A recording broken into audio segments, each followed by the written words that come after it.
Indiana Pacers find themselves on the road looking for an interconference win. We're happy to have you with us for 2K Sports midweek presentation of NBA basketball. This is Kevin Harlan out there with Harden and Beverly. Now George. David West missing on the three. That's good. How about Paul George? Since he got into the NBA, he's grown a couple of inches. He's now 6'10", and as a swingman, that's just great size. Phenomenal athlete, can guard pretty much anybody on the court. Stolen by Harden. And it's out of bounds to the Rockets as Houston retains possession. One scholarship offer. Ended up paying his own way at Harvard. DJ Augustine's checked in for Indiana. Now here's Hibbert. Averaging 12 points a game. A nice shot. Well, Kevin McHale gave me a few minutes to catch up with him. He said that he and the assistants really carefully picked over the game plan, going up against a top-tier defense. And, of course, there's the Pacers, tied up with them.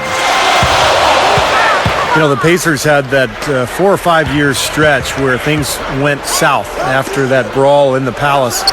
But if you look at their team now, the last couple of years, they've really built a strong young core. And it's paid off. They're becoming one of the better teams in the Eastern Conference. Boy, they couldn't hook up there on what's really a pretty basic pass. The Rockets have gone 4 for 9 from the field to start this game off. Now the Pacers moving it up. They've done a nice job on the offensive boards here, guys, and I think that was the difference in that first quarter, really pounding the offensive glass. Well, they set the tone early with their mind. Playing next to Robert Parrish and Larry Bird, boy, he was something. Here is Mahinmi. After Jeremy Lin's bucket, Stevenson. And in terms of rebounding, he's in the top 20 in the league, so a guy who can really take care of the boards for you. And Steve, you said it. I mean, he ranks in the top 5 in blocks per game, and that puts him in his rightful place as one of the most feared defenders in the league right now.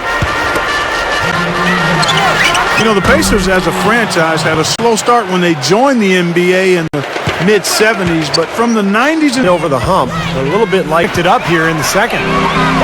The three from Harden.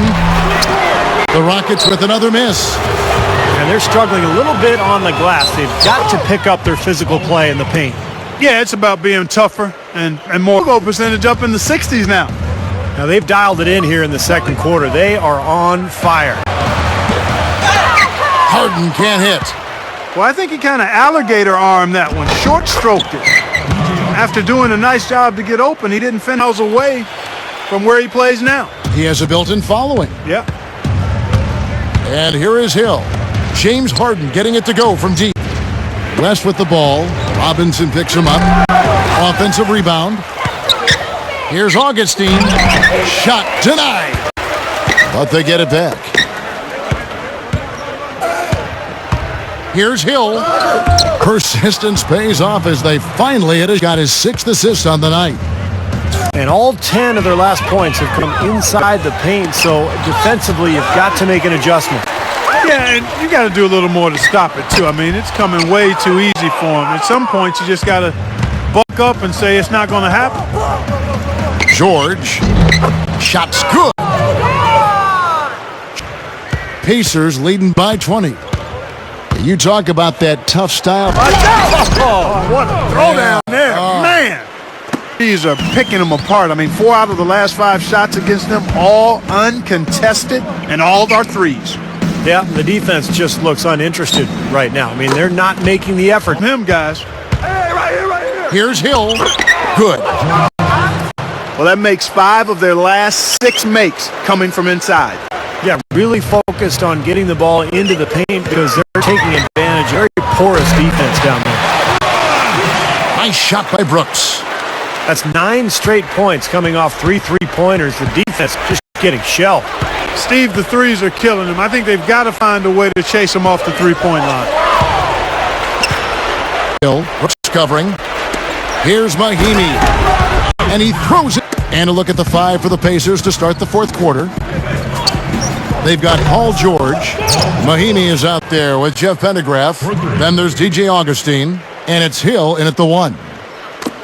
Rockets trail. It really does feel like the NBA is kind of in a golden age of point guard. Roy Hibbert's checked in for Ian Mahimi. Very porous defense down there by the hoop. He probably should make that one. Hibbert dishes to George.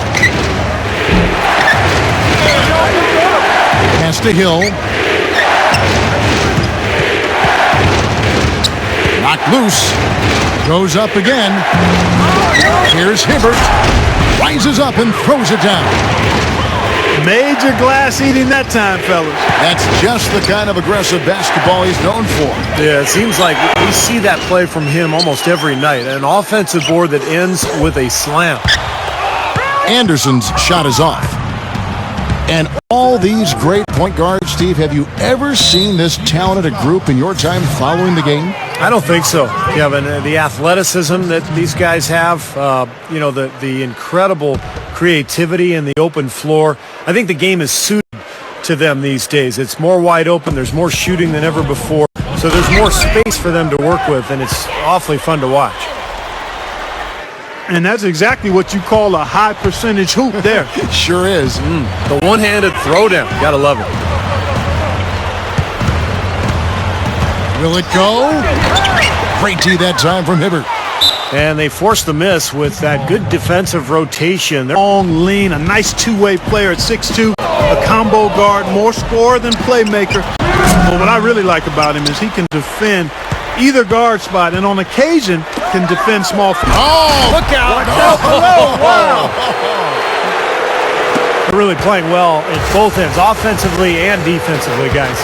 Yeah, it's been a complete performance, Steve. You look back on this game, it's one that you would hope to be able to build on. They have really been a group of glass eaters out there today, fellas. I mean, just devouring any and all rebounds. And I think that's the difference in the game right now. A double-digit lead in that category. Augustine, no luck. Steve, I mean, they closed this game out exactly like they needed to. Here's Montiunas. But he gets it back. Goes back up. And it's good on the way in.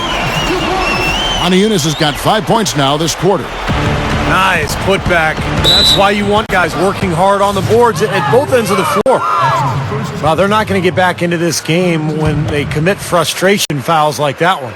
How about exasperation fouls? I mean, that's what it looked like to me. It's an indication of the kind of game they've been having. Gets it to go.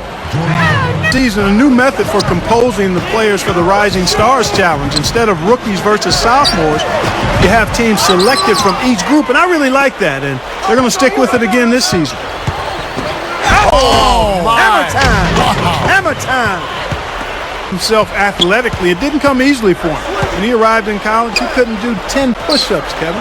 They said he had to learn to run. He's done a tremendous job to add mobility, strength, and confidence to his game. Mobility and strength to that big frame of his. That's a great score. It is. Here's Anderson.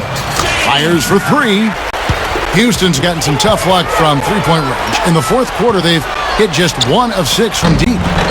Lynn's shot is off. Now here's Hibbert. Here's Johnson. They get the rebound. Hits the bucket. Well, that's... And he's good on the second. Here's Augustine.